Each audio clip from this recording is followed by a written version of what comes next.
야랑야랑 정치부 최선 기자와 함께합니다. 첫 번째 주제 보겠습니다. 여야 후보들 보이는데요. 서로 다른 뭘까요? 네, 잣대입니다. 두 후보 모두 이른바 가족 리스크로 곤혹을 치르고 있죠.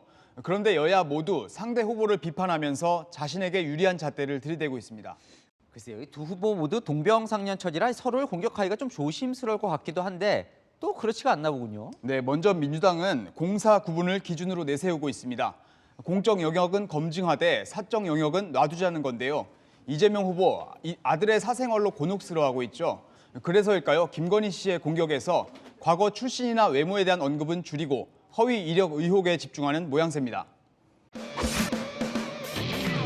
사적인 어떤 생활에 대한 논의들에 대해서는 좀 굉장히 반대하거든요. 허위로 만든 부분들에 대한 거는 정확하게 밝히는 건 먼저죠. 그게 우선순위인 것 같습니다. 이력을 또 쓰고 또 공적으로 활동을 하지 않습니까? 공적인 영역으로 나아간 것, 거기에 나아가려고 했던 것, 이런 것들은 검증의 대상이 된다. 뭐 외모나 과거 출신 얘기했다가 전에 뭐 역풍을 맞은 적도 있으니까요. 국민의힘은 그럼 이재명 후보를 공격하는 잣대가 뭘까요? 네, 국민의힘은 범죄 행위냐 아니냐를 기준으로 삼고 있습니다. 이재명 후보의 아들의 행위를 범죄 행위라고 보고 있기 때문입니다.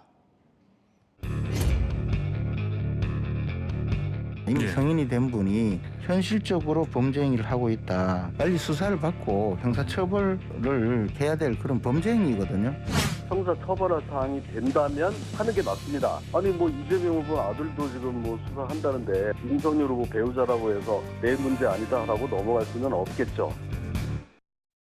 김건희 씨 허위 이력 의혹의 경우 대부분 공소시효가 지난 반면 최근까지 진행된 이재명 후보 아들의 삼습 도박 의혹은 처벌받을 가능성이 남아있다는 판단도 영향을 미쳤을 것이라는 분석도 있습니다. 자, 다음 주제 보겠습니다. 아니면 말고 여야 모두 너무 나간 발언들이 나오고 있어요. 네, 아니면 말고식의 공격을 했다가 역풍을 맞는 경우가 나오고 있는데요. 이재명 후보 아들 건은 장제원 의원 아들 건과 다르다고 주장하려다가 문제가 된 여당의 이 발언부터 들어보시겠습니다. 문제 해결에 아버지의 힘이 좀 개입된 그런 문제들이 계속 반복적으로 이뤄졌던 게 사실은 훨씬 더 논란을 키웠던 면이 있고요. 상습 도박을 한 이재명 후보 아들의 경우에는 아버지의 개입은 없었다며 개입한 장 의원과는 다르다고 말한 겁니다. 그래요? 장 의원이 어떻게 개입을 했었죠? 네, 장 의원은 어떤 개입도 하지 않았다며 오늘 내 사과하지 않으면 법적 조치를 취하겠다고 강하게 반발했습니다. 결국 권 의원은 확인되지 않은 사실을 단정적으로 발언한 점을 정중히 사과한다며 친서를 보냈습니다. 김의겸 열린민주당 의원 발언도 논란이죠. 네, 김 의원은 김건희 씨가 통화 중에 기자에게 한 발언이라며 이렇게 소개했었죠. 그러면 왜 나만 이렇게 말하자면 괴롭히느냐 하면서 억울하다라고 하면서 당신도 기자도 털면 안 나올 줄 아느냐. 김의겸 의원이 주장한 뭐 YTN이나 그 신기자도 털면 나오는 게 없는 줄 아냐 이런 이야기는 없었나 보네요. 그 부분은 좀 사실과는 좀 다른 것 같아요. 사실과는 다르다.